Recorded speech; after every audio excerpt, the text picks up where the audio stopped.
I'd be curious to find out that on that journey that you have decided to put all of your energies towards, how has that journey been? Because I think that it's not always the positive things, but the lessons learned that are quite useful for everybody. So I'd be keen to hear Yeah. yours. Well, to be honest with you, my main learnings are like inner reflections. I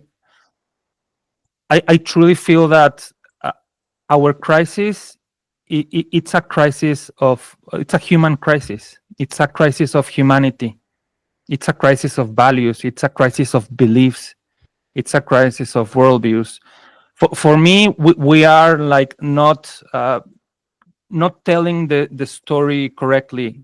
I would like invite everyone to stop saying it climate crisis and start saying it humanity crisis, because for me that's the real crisis.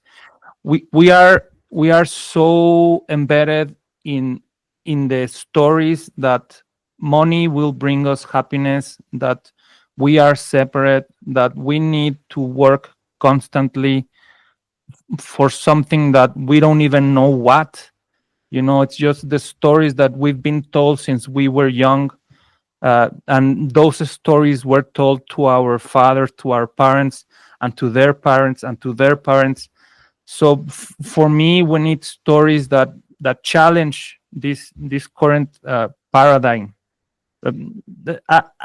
I would say that that's maybe my biggest insight, like having the courage, the will to challenge our mental structures in a loving, empathical way.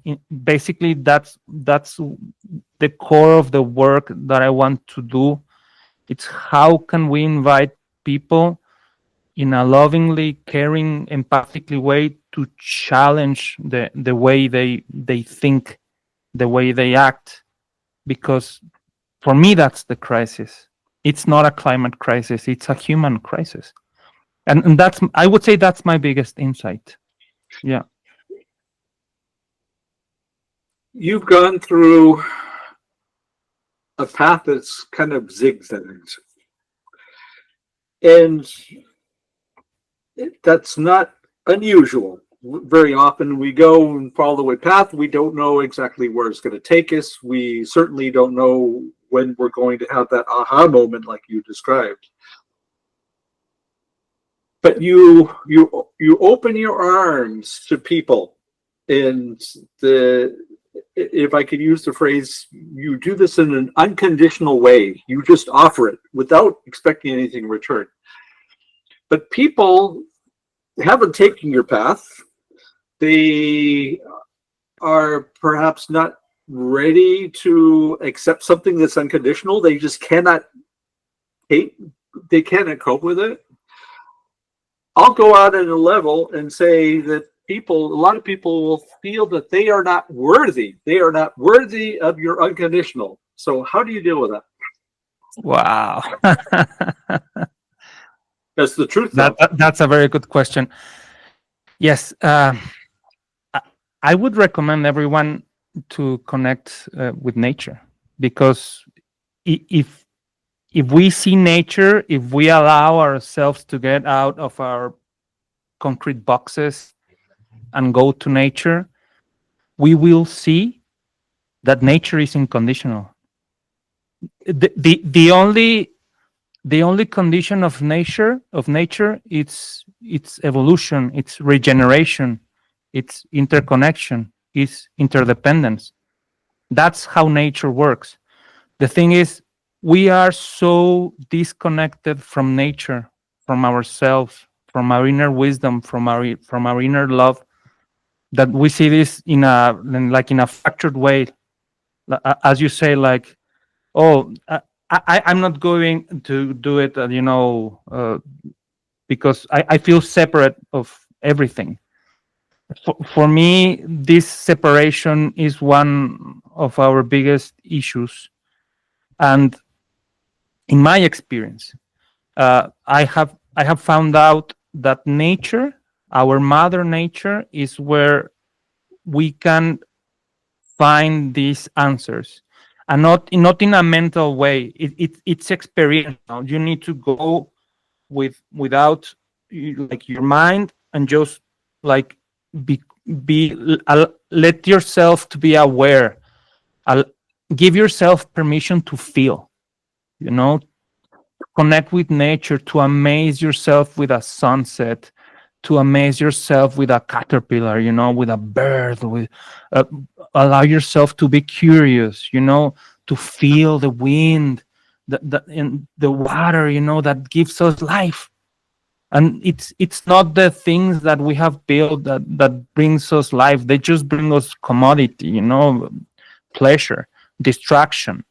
But at the end, nature is what holds us, what gives us life. And when we go out to nature with this curiosity, with this willingness to connect and do this work of how am I feeling when I go to nature, when I enter the space, call it a lagoon, a lake, a forest, the ocean, whatever, and allow yourself to really be there, be as present as you can. And then when you get out, do this work of reflection. How am I feeling now?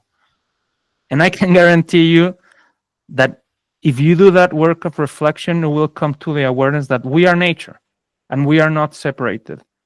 It's just our mind and our current systems that makes us feel that way. Yeah, I would say like go for the answers in nature. Yeah. In I was debating whether I was going to ask you this question, but you've left me with no choice. Go, Michael. There's a very positive way.